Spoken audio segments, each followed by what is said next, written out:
గోవింద హరి గోవింద గోవింద హరి గోవింద.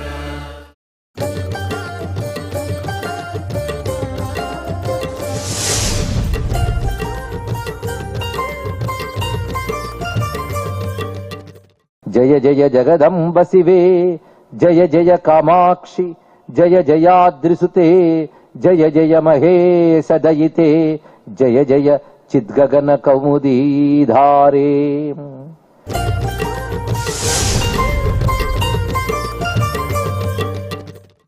హర అంటే దొంగ.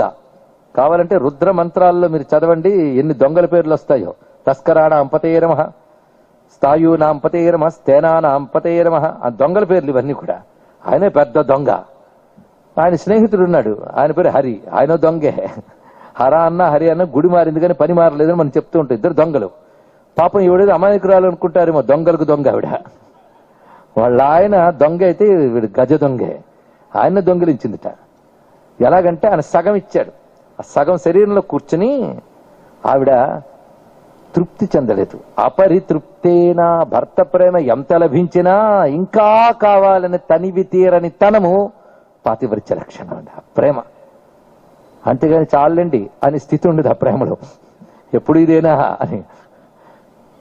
అలా కాకుండా అపరితృప్తేనా, ఆ మాట అక్కడ ఎంత గొప్ప మాట. భర్త ప్రేమ ఎంత లభిస్తున్నా ఇంకా కావాలి. అపరితృప్తేన మనసా త్వయా హృత్వా వామం. ఆయన ఇచ్చాడు కదమ్మా, నువ్వు లాక్కున్నావు సగం కూడా. ఆ సగం లాక్కుని అపరితృప్తేన మనసా, పరితృప్తి చెందని మనస్సుతో శరీరార్థం శంభోహ అపరమపి, ఆ శివుని యొక్క మిగిలిన సగాన్ని కూడా నువ్వు దొంగిలించేవని శంకే అభూత్. నాకు సందేహం వస్తుందమ్మా అన్నాడు. ఇక్కడ ఎదురుగా కూర్చోబెడితే అబ్జర్వేషన్స్ ఎక్కువ.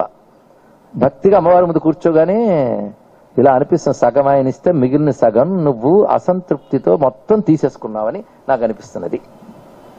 లేకపోతే రూపమేమిటి అన్నాడు. ఇక్కడ ఎందుకయ్యా నా మీద అభాండాలు వేస్తావు?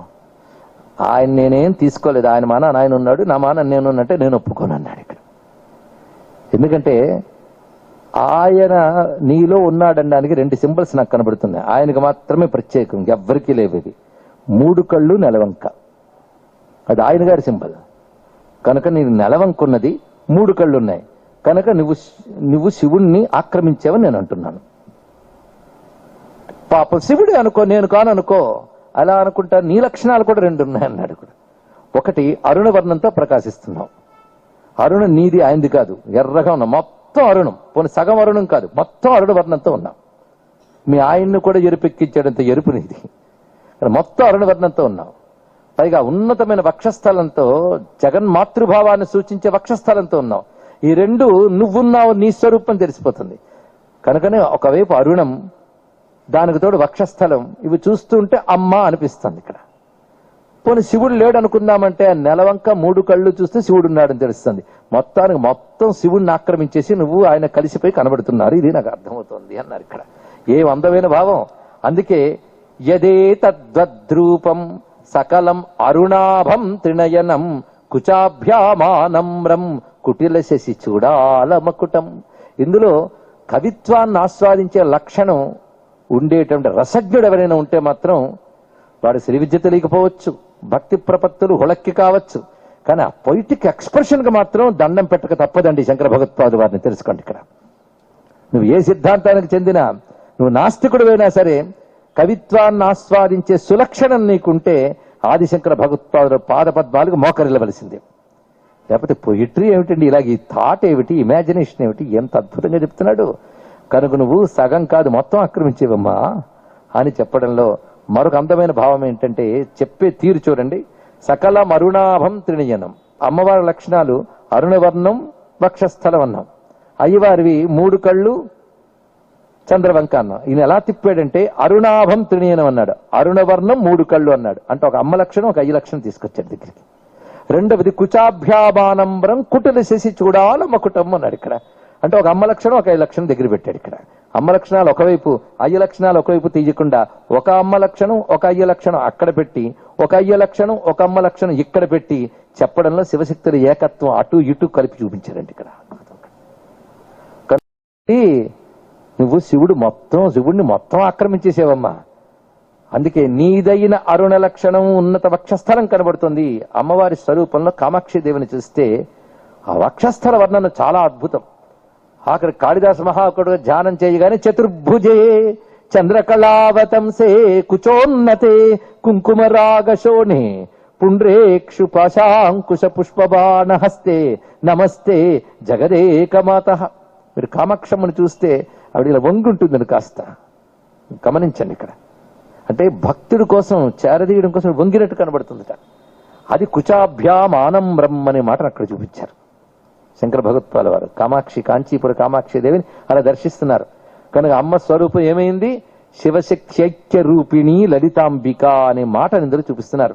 కానీ అమ్మ రూపంలోనే అయ్య ఉన్నాడు, వారిద్దరూ వేరుగా లేరు. ఇది తెలిసి ఎవడైతే ఉపాసన చేస్తున్నాడో వాడు పరిపూర్ణ సమయాచార పరాయణుడు. సమయం అనే మాటకు మొదటి రోజు చెప్పుకున్నాను. సమయం అంటే టైం కాదు. సం అంటే ఏకీకృత్య, ఏకీభావం అని అర్థం. ఏకీభావమును పొంది ఉన్నది శివునితో. దీని సమరసం, ఇద్దరు ఎక్కువ తక్కువలుగా కలిసిపోయి ఒకటిగా ఉన్నారు గనక సామరస్య పరాయణ, సమయాచార తత్పర. వీటి భావనలు అంత ఉత్కృష్టములండి. అది తెలిసి ఆరాధించే ఉపాసన పేరు సమయాచారం. అంటే అమ్మ ఆరాధన చేస్తున్నంతసేపు అయ్యని మరిచిపోరాదు. ఇది కాకుండా శక్తిని పొందాలని చెప్పి ఇతర క్షుద్రమైన పద్ధతుల్లో వెళ్లే వారికి, వారి విధానాలకి సమయాచారం పొసగదు. అందుకు సమయాచారం ఉత్కృష్టాచారం. ఈ సమయాచార ప్రవర్తకులు వశిష్ఠుడు, సనక సనందనాథులు, సుఖయోగీంద్రుడు, వీళ్ళు సమయాచార ప్రవర్తకులు అంటారు. వీళ్ళు ఆదిశంకరులకు పూర్వమే ఉన్నారు. తర్వాత కలిప్రభావం చేత శ్రీ విద్య కూడా కలుషితమై క్షుద్రమైన ఆచారాల్లోకి వెళ్లి భయంకరమైన అశ్లీల పద్ధతులు వచ్చేసాయి. మళ్ళీ శంకర భగవత్పాల వారు సంస్కరించి దీన్ని ఆ శుభాగమ పంచకం అని చెప్పిన పద్ధతుల్లో సమయాచారంలోకి తీసుకువచ్చారు. అందుకే ఆదిశంకరుడు సమయాచార సంప్రదాయ ప్రవర్తనకు ఉత్తమ గురువయ్యారు. అందుకే శ్రీ విద్యా సంప్రదాయంలో గురుమండల ఆరాధన చేసేటప్పుడు సర్వతంత్ర స్వతంత్రాయ సదాత్మాద్వైత వేదినే శ్రీమతే శంకరార్యాయ వేదాంత గురవే నమః శ్రీ శంకర భగవత్పాద శ్రీపాదుకాం పూజయామి నమః అంటూ శంకరుల తర్వాత తన గురువు వరకు చెప్పుకుంటారండి. ఇది సమయాచార సంప్రదాయం. దీన్ని దక్షిణాచారం అని కూడా అంటారు ఇక్కడ. అటువంటి సమయాచార తత్పర అయిన తల్లిని శివశక్తుల ఏకత్వం, అమ్మని అయ్యని మరువకుండా కొలుచుకోవడం అనే అద్భుతమైన భావన. అమ్మని చూడగానే అయ్యి గుర్తు రావాలి అని అమ్మ రూపంలోనే అయ్యి గుర్తొస్తున్నాడు. ఆ నెలవంక 3 కళ్లతో ఆ తల్లి గోచరించడం అద్భుతమైన శ్లోకాన్ని చూపించారు. అదేవిధంగా సృష్టిలో 5 కృత్యములు జరుగుతాయని చెప్పుకున్నాం. నిజానికి ఒక చోట విస్తారంగా వ్యాఖ్యానిస్తే మరొక చోట చెప్పనక్కర్లేదు కనుక అన్ని శ్లోకాలు పూర్తి చేయించిన మాట నేను అన్నాను మీరు పట్టుకుంటే. అందుకే శివాకారే మంచే పరమశివ పర్యంక నిలయాం దగ్గర చెప్పినది ఇప్పుడు చెప్పే శ్లోకం ఒకటే. జగత్సూతే ధాత హరిరవతి రుద్రక్షపయతే తిరస్కుర్వన్నే తత్స్వమపి వపురీశ స్థిరయతి సదా పూర్వ సర్వం తదిదమను గృహ్ణాతి చ శివః తవాజ్ఞామాలంబ్య క్షణ చలితయో భ్రూలతికయో. 5 పనులు జరుగుతున్నాయన్నాం, గుర్తున్నాయా? సృష్టి, స్థితి, సంహార, తిరోధాన, అనుగ్రహం. 5 పనులు చేస్తున్నప్పుడు 5 రూపాలుతున్నాడు. ఎవరు? ఒకడే, ఒకే ఈశ్వరుడు 5 రూపాయలు. బ్రహ్మ, విష్ణు, రుద్ర, మహేశ్వర, సదాశివ. 5 రూపాలతో ఉన్నవాడు తవాజ్ఞామాలంబ్య నీ యొక్క భ్రూలతికయో కనుబొమల యొక్క కదలికలతో కూడిన ఆజ్ఞ చేత 5 పనులు చేస్తున్నాడు ఆయన. ఇక్కడ డామినేషన్. ఆవిడ ఎలా చెప్తే అలా వింటట్టు ఆయన. అంటే అర్థం ఆయన నిర్వికారుడు, స్థాణువు. ఈ శక్తే సృష్టి స్థితిలో ఇవన్నీ తనదైన అఖండ మాయాశక్తి కదా ఆవిడ జరిగిస్తున్నట్టుగా చూపిస్తుంది. ఆయన సన్నిధి మాత్రం చేతన. ఆయన లేకపోతే ఏమి చేయలేదు ఆవిడ. ఆయన సన్నిధి మాత్రం చేతనే చేయించుతూ ఆయన చేతే చేయిస్తుంది. చేయించే శక్తిగా ఆయనలో ఉంటూ ఉన్నాడు. చేయించే శక్తిగా ఆయనలో ఉంటూ చేయిస్తుంది కనుక ఆజ్ఞాశక్తి. భ్రూలతికయోహో తవాజ్ఞామాలంబ్య అని చెప్పడంలో కనుబొమలని లతల కదలికలతో 5 పనులు చేయిస్తోంది ఆ తల్లి. కనుక ఆ తల్లిని పట్టుకుంటే అటు ఇటు మార్చగలదు ఏదైనా. ఆవిడకి ఆ శక్తి ఉన్నది. లేదంటే ఈశ్వరుడు 5 రూపాయలతో మారుస్తారంటే ఈవిడ ఆజ్ఞ ప్రకారం మారుస్తాడు గనక ఈవిడిని మనం ప్రసన్నం చేసుకుంటే ఏ మార్పు అయినా ఆయన చేయించగలదు. ఇప్పుడు మహాపతివ్రత, ఆయన ఏం చేసినా ఒప్పుకుంటాను బయటికి చెప్తుందండి. లోపల అనుకుంటుంది నేనేం చెప్తే చేస్తాడని. అటువంటి మహాపతివ్రత. అంటే తానేం చెప్తే అది చేసినట్లుగా ఆయన మనస్సు చొరగొంది ఆవిడ ప్రేమ చేత, అంతే, మరొకటి కాదు. అందుకని మా ఆవిడంటే భయమండి అని చేయడు ఆయన. ఆ ప్రేమ రూపమైన ప్రేరణ శక్తి, స్పందన శక్తి, ఆజ్ఞనగా స్పందన శక్తి, ప్రేరణ శక్తి, అది ఇక్కడ అర్థం. ఈ చెప్పినప్పుడు కూడా మళ్ళీ ఇద్దరిని గుర్తు చేస్తున్నాడు చూడండి. ప్రతి శ్లోకంలో ఇద్దరు గుర్తు రావడం దీని యొక్క అందం, విశేషం. 5 పనులు అంటే ఏంటో గుర్తున్నాయి కదా, సృష్టి స్థితి సంహార తిరోధాన అనుగ్రహ. తిరోధానం అనుగ్రహం దగ్గర 2 రకాల అర్థాలు ఉంటాయి. ఇక్కడ జాగ్రత్తగా మరొక్కసారి, సృష్టి స్థితి సంహారం అందరికీ తెలుసు, కానీ సంహారమైనది మనకు కనబడట్లేదు, గమనించండి. ఒక వస్తువు నశించిపోవడం తెలుస్తుంది, తను నశించింది కనుమరుగైపోతుంది, గమనించారా లేదో. బ్రహ్మాండాలు కనబడుతున్న ఒక్కసారి ప్రళయంలో నాశనం అయిపోయాయి, నాశనమై మనకు కనబడట్లేదు. అంటే సంహారంతో లాభం లేదు, కనుమరుగైపోవాలి. లయం యొక్క పరిపూర్ణం సంహారం తర్వాత కృత్యానికి ఉంది. లయం, లయం అంటే లీనమొకట, కనుమరుగైపోతున్నాయి. అవి ఎక్కడికి పోయే తెలియదు, కనుమరుగైపోతున్నాయి.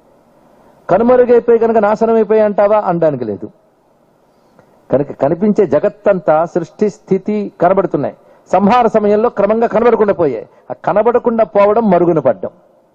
ఇప్పుడు మరుగున పడ్డాయి కదా అంటే మరి లేవు అనుకోవడం లేదు. ఉదాహరణకు పంట పండించారు, నేల దున్ని విత్తనాలు వేశారు, సృష్టి పంట పెరిగింది, చక్కగా కాపాడారు, మంచి వేసుకున్నారు, కంచి కట్టారు, ఏ పశువు తినేయకుండా పురుగు తినేయకుండా కాపాడారు. స్థితి బాగా ఏపుగా పేరు కోసేశారు, ఏమైంది, సంహారం. అందుకే ఆయనే పెద్ద రైతు అయ్యా ఈ పనులు చేస్తున్నాడు. జీవుల పంటలు పండించెను మా శివుడు పెద్ద రైతు, భవక్షత్రమున కర్మ బీజముల బరగ చేసే రైతు చేశాడు ఆయన. పైగా చేతికందగా పంటనంతడను చెలియ జతను రైతు, ప్రీతితోడ తెగ కోసి పొలమ్మును విడుచు పెద్ద రైతు శివుడు అని. క్షత్రాణాం పతయ నమః నమస్కారం చేస్తున్న ప్రతి వృత్తిలో పరమేశ్వరు లక్షణం కనబడుతుంది, గమనించండి ఇక్కడ అచ్చం. అయితే మొత్తానికి ఆ పంట అంతా పోయింది, ఆ సీజన్ అయిపోయింది, దొరకట్లేదు. మళ్ళీ వర్షాలు వచ్చాయి, మళ్ళీ పంట ప్రారంభమైంది. ఆ వెళ్ళిపోయిన ఎక్కడున్నాయి, ఆ బీజ రూపంలో కనుమరుగుగా ఉన్నాయి. మళ్ళీ సృష్టి ప్రారంభంగానే వచ్చాయి. అలాగే సృష్టి స్థితి సంహారం అయిపోయాక కనబడకుండా మరుగున చేస్తాడు, అది మహేశ్వర కృత్యం, లయ, తిరోధానం అంటారు దాన్ని, కనుమరుగు చేయుట తిరోధానం. మళ్ళీ సృష్టి మొదలైంది కల్పం ప్రారంభంగానే. అప్పుడు ఏం చేశారంటే, ఇదివరకు సృష్టిలో ఏ కర్మ బీజములు మిగిలిపోయి ఉన్నాయో అవి అనుభవించడానికి తర్వాత సృష్టి ప్రారంభమైంది. అంటే ఇదివరకు సృష్టిలో మిగిల్చిన వాటిని అనుసరించి ఈ సృష్టి గ్రహించాడు కనుక అనుగ్రహం అని పేరు ఇక్కడ. కనుక సృష్టి స్థితి సంహార తిరోధాన అనుగ్రహాలు ఇవి సృష్టిలో కనబడుతున్నాయి కదా. ఇప్పుడు ప్రతిరోజు కనబడుతుంది మీకు. ఉదయం సూర్యుడు ఉదయించాడు, పగలు రాత్రి అయింది, రాత్రి అన్ని కనుమరుగయ్యాయి, మళ్ళీ పొద్దున సృష్టిలో వ్యక్తమయ్యాయి. అలాగే ఉదాహరణ మనం చెప్పుకున్నాం, పొద్దుట్లేవగానే అందరం యాక్టివ్గా ఆహా అని సృష్టి ప్రారంభిస్తాం, బోల్డ్ పనులు చేస్తాం, రాత్రిలో పడుకుంటాం. అరే ఇంత ప్రపంచం, ఇంత ఇంద్రియ వ్యవహారాలు కనుమరుగైపోయాయి సుషుప్తిలో, నిద్రలో.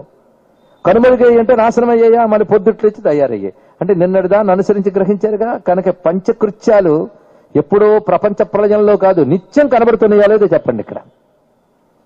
మీరు ఆలోచించుకుంటే జీవన వ్యవహారంలో కనబడుతుంది, నిత్యం పంచకృత్యాలు ఉన్నాయి. పంచకృత్యాలు మీరు అందరూ ఎక్స్పీరియన్స్ చేస్తున్నారు, కానీ పంచకృత్యాలు దేని వల్ల జరుగుతున్నాయి ఆలోచించండి ఇక్కడ. మీరు సృష్టి స్థితి లయం గురించి వదిలేయండి, మన బతుకు గురించి ఆలోచించండి. మన బ్రతుకు కూడా 5 కృత్యాలే, మరొకట్లేదు.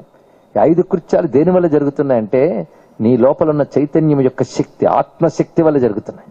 నీవు 5 కృత్యాలే చూస్తున్నావు, కృత్యాలు చేయించే శక్తిని చూడట్లేదు. చూస్తే నీ లోపల ఉన్న అఖండ ఆత్మశక్తి 5 పనులు చేస్తుంది.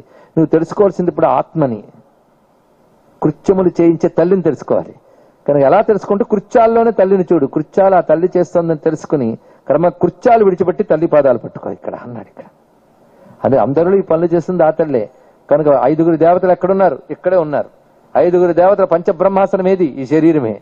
దానిలో కూర్చున్నది ఎవరు, ఆ కామేశ్వరాంక నిలయ. ఇది తెలుసుకో. ఆ తల్లి ప్రేరణ చేతనే 5 పనులు చేస్తున్నారు. 5 రూపాలతో ఒకే ఈశ్వరుడు. ఇది నీలో జరుగుతోంది, అనంత విశ్వంలో జరుగుతోంది. మళ్ళీ పిండాండ బ్రహ్మాండ సమన్వయం, శరీర చక్ర విశ్వచక్ర సమన్వయం, ప్రతిరోజు ఇది జరుగుతోంది. గమనించండి ఇక్కడ. విశ్వమంతా ఏది ఉందో నీలో అదే ఉంది. కానీ ఈశ్వర తత్వాన్ని 3 రకాలుగా చూడాలన్నారు, individual, universal and transcendental. Individual అంటే ప్రతి వ్యక్తిలోనూ, ప్రతి అణువులోనూ ఇదే నడుస్తోంది కథా వ్యవహారం. ఏది అనంత విశ్వంలో వ్యవహారమో నీలో కూడా అదే వ్యవహారం. అక్కడ మైక్రో లెవెల్, ఇక్కడ మైక్రో లెవెల్ అంతే. ఇక్కడ ఇది ఇండివిజువల్, అంతా అదే జరుగుతోందండి, అది యూనివర్సల్. దీన్ని దాటి ఉందండి అమ్మవారు, అది ట్రాన్సిడెంటల్. తెలుసుకోండి ఇక్కడ 3 రకాలుగా చూడాలి. ఆ అఖండమైన అమ్మ యొక్క ఆజ్ఞాశక్తి చేతనే 5 పనులు జరుగుతున్నాయి. కానీ సృష్టిలో వ్యవహారాలన్నీ ఈ ఒక్క శక్తి 5 కృత్యములు చేస్తున్నది ఈశ్వరుని చేత. అని అమ్మవారి యొక్క అఖండమైన ఆజ్ఞాశక్తిని చెప్తూ, దీన్ని బట్టి దేవతలుగా చెప్పబడుతున్న వాళ్ళు అమ్మ యొక్క ఆజ్ఞకు అధీనులే. అందుకే తల్లిని పూజిస్తే అందరు దేవతలను పూజించినట్లే. అందుకే బ్రహ్మ విష్ణు రుద్రులను ఆరాధించాలంటారు. ఆ మూడు చేసేటువంటి వాళ్ళు, అంటే ఆ చివరికి చెప్పిన రుద్రుడే తిరోధాన కార్యంలో మహేశ్వరుడు, అనుగ్రహ కార్యంలో సదాశివుడు చెప్పబడుతున్నారు. ఇది ఒక అర్థం నేను చెప్పింది. ఇంకొక అర్థం జాగ్రత్తగా మళ్ళీ చెప్తున్నా, మీరు గుర్తుంచుకుని ఉంటారు, మళ్ళీ గుర్తు చేస్తున్నాను. లేదా రెండోసారి గుర్తు చేసుకుంటే గుర్తుండిపోతుంది అనుకుంటున్నా. సృష్టి స్థితి సంహార తిరోధాన అనుగ్రహం ఇప్పుడు ఇంతవరకు చెప్పిన అర్థం వేరు. సృష్టి స్థితి సంహారము తర్వాత తిరోధానం అంటే మరుగుపరచుట. మరుగుపరచుట అంటే అంతా బ్రహ్మమే, అందరికీ తెలుసు. ఏది పురాణం చెప్పినప్పుడు, ప్రవచనం చెప్పినప్పుడు అంతా బ్రహ్మమే, అంతా ఈశ్వరుడే. ఆఫ్టర్ 8:30 ఆవిడ బతుకువాడే. అంటే మీకు ఈశ్వర జ్ఞానం ఉందా, మరుగున పడిందా? ఈ మరుగున పెట్టే శక్తి మహామాయ అవిద్యా రూపంతో అంతా పరమాత్మే, నువ్వు కూడా పరమాత్మే అని నీకు తేల్చేసాం అహం బ్రహ్మాస్మి దగ్గర. నువ్వు కూడా బ్రహ్మమే అయినా నీకు తెలియట్లేదు కనుక గురువు అవసరమైంది, శాస్త్రం అవసరమైంది, బాగా సాధన అవసరమైంది. నేను బ్రహ్మమనేనండి, నిన్న ప్రవచనం చెప్పారు, బాగా అర్థమైపోయింది జీవ బ్రహ్మక్యం అంటే అంటారు ఒకరు. ఇంకోటి వచ్చి నిన్న మాత్రం అర్థం కాలేదంటారు. రెండు వీరు నవ్వుకోవడమే చెప్పిన వాడు చేసే పని. అంటే మదీయ కర్మము అనుకుంటాడు ఆయన. దానికి ఇక్కడ అర్థమైనట్టు అనిపించింది, కానీ మీకు ఒకటి అనిపిస్తుంది, నిజమేనండి కానీ తెలియట్లేదు, అంతే కదా. నిజమైనా తెలియట్లేదు అంటే అంతా బ్రహ్మమైనా మరుగుపడిపోయిందా లేదా సత్యం అంటే, మీరు ప్రపంచాన్ని చూస్తున్నంతసేపు ఇది పరమాత్మని ఎంత విన్నా పరమాత్మ స్ఫురించడం లేదు. గమనించండి ఇక్కడ. అంటే పరమాత్మ జ్ఞానం మరుగుపడిపోయింది. మరుగుపరిచింది ఎవరు? ఆ మాయే మరుగుపెట్టింది. మరుగుపెట్టినప్పుడు ఆవిడ పేరు అవిద్య. ఆవిడ మరుగు పెడుతుందండి, అవసరం. కానీ ఎవడైతే యోగ్యుడో, ఎవడు ఎరుక కలిగిన వాడో వాడికి ఆ మరుగు తీసేస్తుంది, ఆ తెర తీసేస్తుంది. తెర తీయగానే తెర వేసినంత వరకు అటు ఇటు, తెర తీస్తే ఒకటే. అఖండ జ్ఞానం వచ్చింది. తెర వెయ్యడం తిరోధానం, తెర తీయడం అనుగ్రహం. దీన్ని మరొక భాషలో తెర వెయ్యడం బంధం, తెర తీయడం మోక్షం. ఈ 5 పనులు చేసేది ఈశ్వరుడు. సృష్టి స్థితి సంహార బంధ మోక్షములు. ఇది మనం ఎవరైనా చేయగలమా? సృష్టి స్థితి సంహార బంధ మోక్షములు ఇవ్వగలరా? ఎవరికైనా అవిద్యలో బంధించే శక్తి మనకుందా? మోక్షం ఇచ్చే శక్తి ఉందా? లేదు. సృష్టి స్థితి లయలు చేసే శక్తి అసలు లేదు.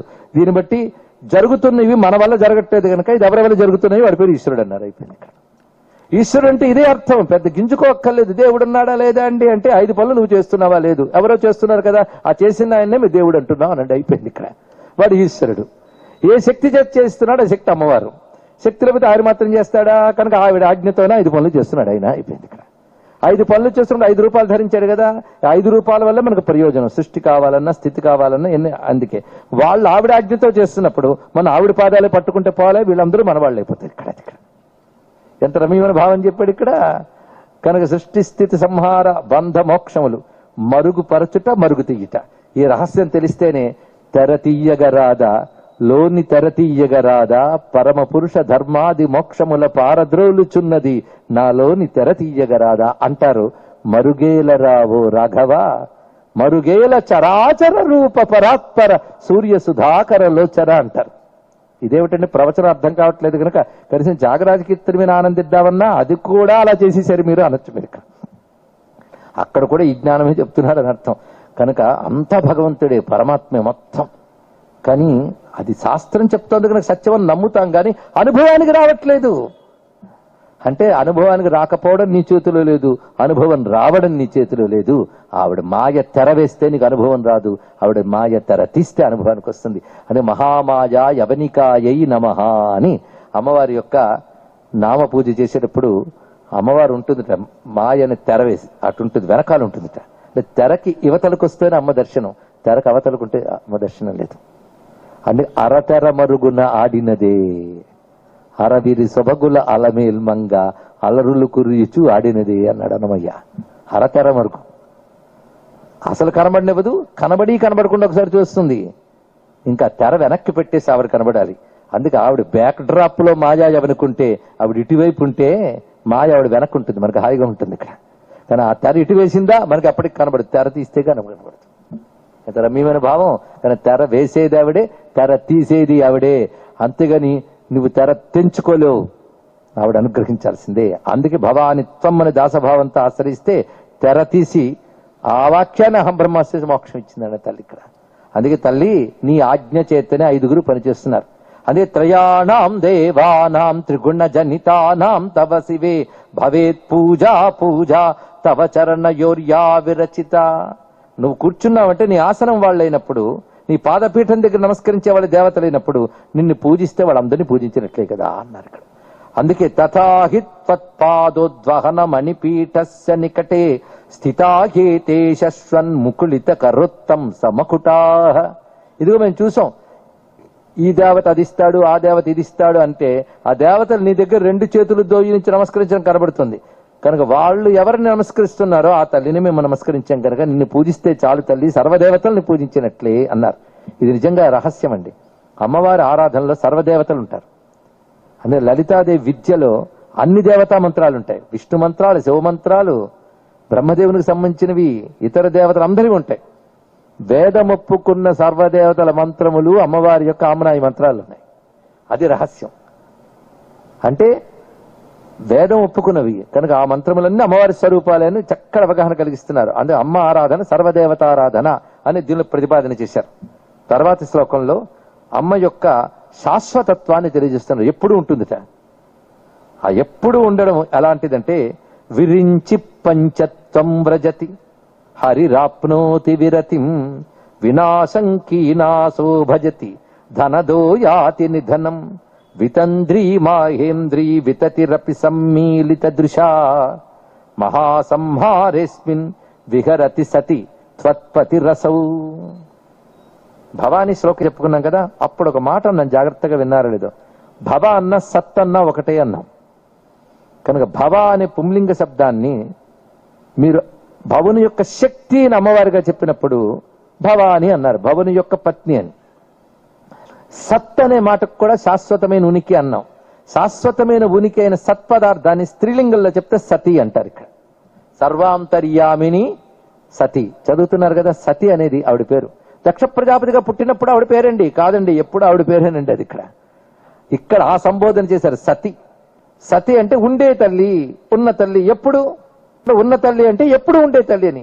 ఎప్పుడు ఉండే తల్లి అంటే శాశ్వతమైన ఉనికి. సంబోధన అంత గొప్పగా చేశారు సతి.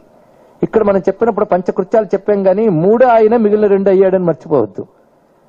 లయం యొక్క ఇంకా సూక్ష్మ దశలు. సంహారం 1 దశ, తిరోధానం 2వ దశ, అనుగ్రహం 3వ దశ, మోక్షం. 3 దశలు లయ. మోక్షాన్ని అత్యంతకి లయమంటాం.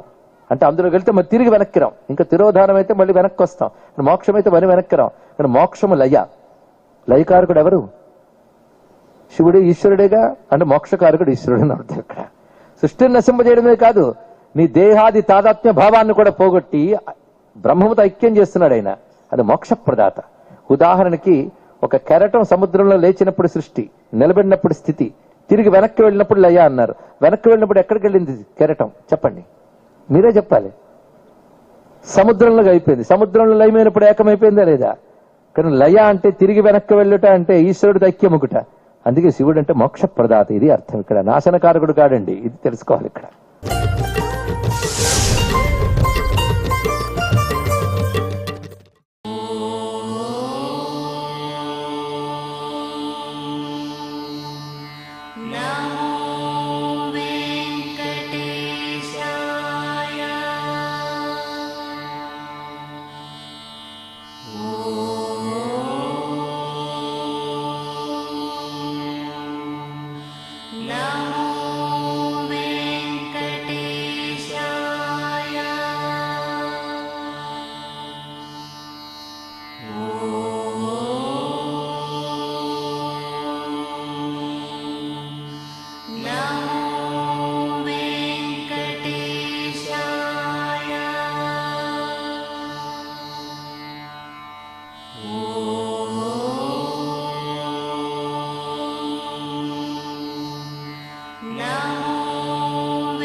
Now